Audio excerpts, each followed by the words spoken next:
Okay, recording. Alright, thank you. So, I'm not going to do welcome and introductions because that's pointless because you're my mum and dad and my sister and brother-in-law. So, we're going to skip that bit for the purposes of this, but we'll go into, I do need to do this bit, the housekeeping bit. So, genuinely, does anyone have any injuries? No. You're not going to get hurt, but if you sprained your wrist or something, it might hurt. Toilets, particularly you two, and you, actually. If you need the toilet, you know where they are, and just get up and go. Mobile phones I'm not fussed about because there's a dog here that's probably going to bark halfway through, so don't worry about that. And topics in discussion, we kind of touched on it, but it's about children dying and getting sick, so if that affects you, let me know. Okay, so what is first aid? If everyone just gives you one thing, what you think first aid is, what you think the purpose of it is. Why does it? Don't read into this too much. I just found this funny. When someone falls over and sprains their wrist, and you have to put them in that triangle arm bandage. Okay, so why? What's the purpose of the triangular bandage? To make them feel better. Yes. Okay, so to prevent recovery, you might say, to prevent further harm. Anything else? Any advances on preventing further harm? To prolong life. To prolong life. What else do you need? Once you do the first aid, You need help. you need help, so to summon the most appropriate help. And the other thing that a lot of people forget, which won't touch on much in this one, but it's about infection. So the main purposes of first aid is to prevent deterioration and promote recovery, which you said. Prevent infection, which I said most people forget. To comfort and reassure, which again you touched on, and to get the right type of help. So those are the purposes of first aid. So, managing unconscious babies. So babies, I'm not going to necessarily go into the physiology of why a baby might become unresponsive or not. There's a multitude of reasons. The most likely is that they're just really tired and difficult to rouse. So you'll see how, essentially there's kind of a rule that if you hear hooves, you should expect horses and not unicorns. So common things happen commonly and rare things happen even rarely.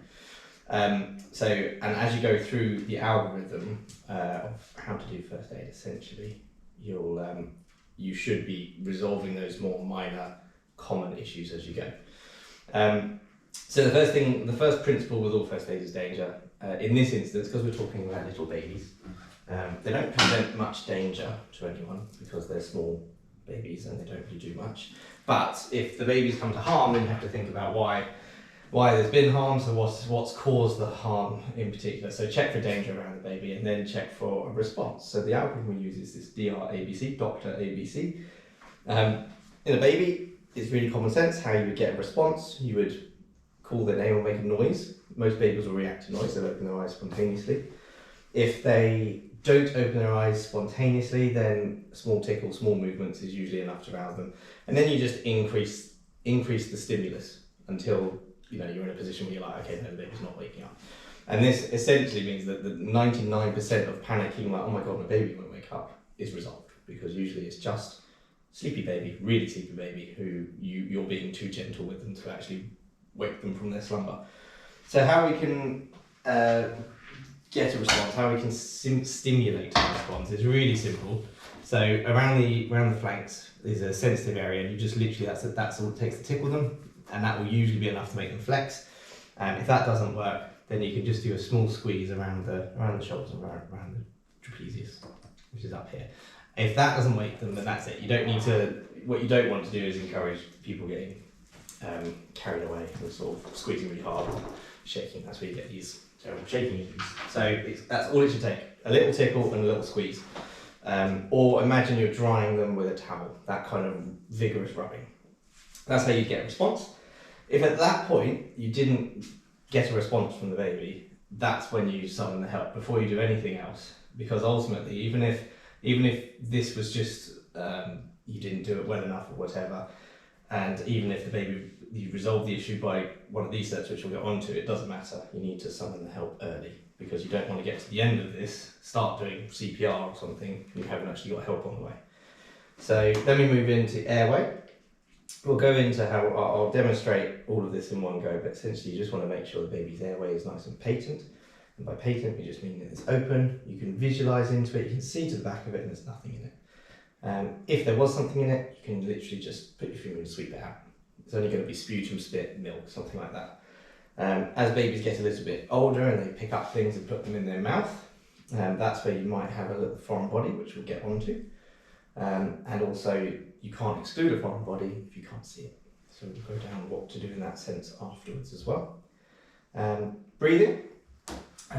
So to assess a baby's breathing, they're really small, so it's really easy. You can literally just pick them up to your ear and you'll hear them. Babies breathe really fast. It's a bit like pets, in theory. If they're smaller animals will breathe faster. Babies are small, they have a high metabolic rate for their size, so they have to breathe really fast.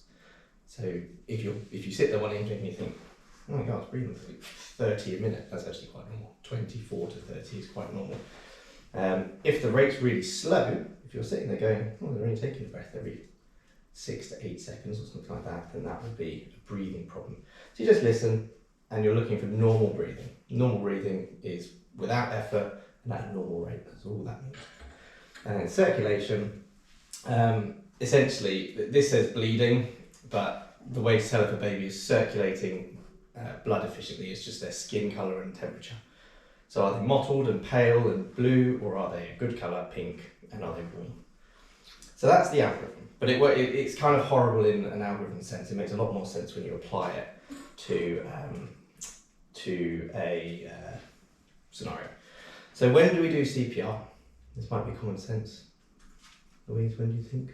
When they're not breathing? Yeah, absolutely. That's essentially it. So you do it after this primary survey, after this bit.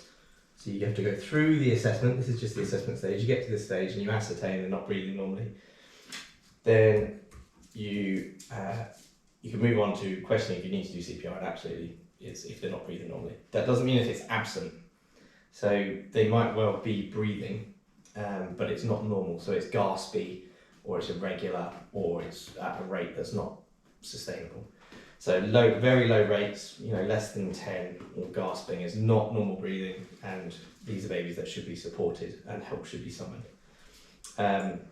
This type of breathing, it's called agonal breathing, these like weird irregular gasps, they almost always precede a baby or a person, not just a baby, but a person going into cardiac arrest. So that's why it's really important that that is identified. Cool, so CPR. Essentially, so what I'll do before I go on to the CPR bit, I'll quickly run through what this bit would look like. So literally, and it's very simple, and it shouldn't take more than 10 seconds really, 10 to 12 seconds. So you go in, the baby's nice and safe, you go, hello little, whatever it is, Jamie, and then you go, no, it's not responding, and then you just go, little Jamie, oh no, it's not working. That would be unresponsive. Okay, moving on to the next one. Oh, okay, that would be a big gap. Have a little look. I can see in the airway, it's nice and clear. If it wasn't, it's really easy. You can just roll the baby over, support the head, clear it. We'll get onto that a bit more in choking. And then you can just, once it's happy it's clear, you can just listen. And by lifting the baby up and bringing them to your ear, you can then look down at the chest as well. This is really helpful baby growth because we can just pop it off. But it's always easier. Babies are really lazy breathers, and so you see their bellies move a lot. So when you're listening, it's easier just to have a look at their belly and see if they're breathing. That's the primary survey. It's literally that.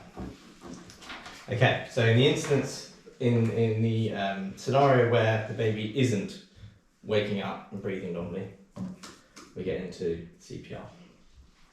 So the CPR algorithm is really simple in babies now, really simple. So the same principle, open the airway, which is as simple as a little head tilt chin lift, or you can just, by the angle of the jaw, just lift their face forward, that's it.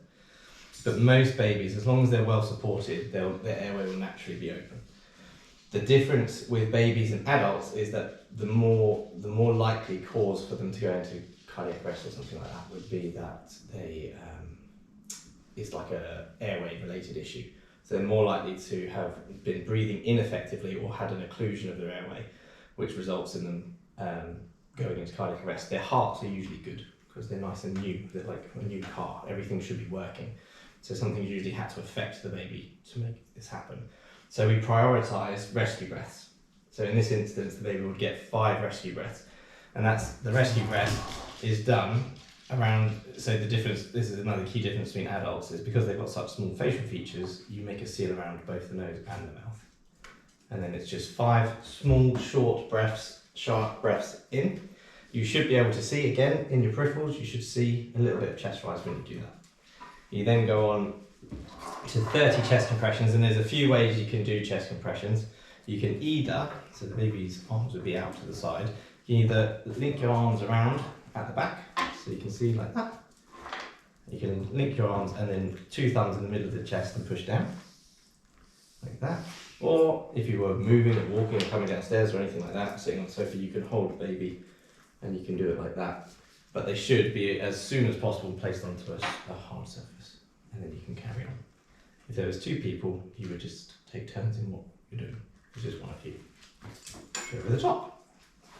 Cool. There is a very simple Tesco algorithm for this. Believe it or not, they were giving these out in nappy bags.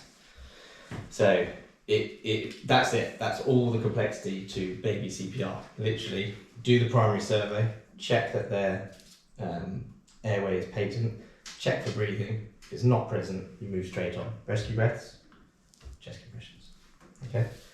So I'll demonstrate quickly, and then I'll get you to have a go. So in this instance, it's probably easier, it's a little bit short, move this. So they need to be on a firm surface. You've done your assessment, he's not breathing, you've had a look and it's nice and clear. You make a whole seal around the mouth, and you can just about see a small amount of chest rise. You will do 5 of those, followed by 30 compressions, a rate of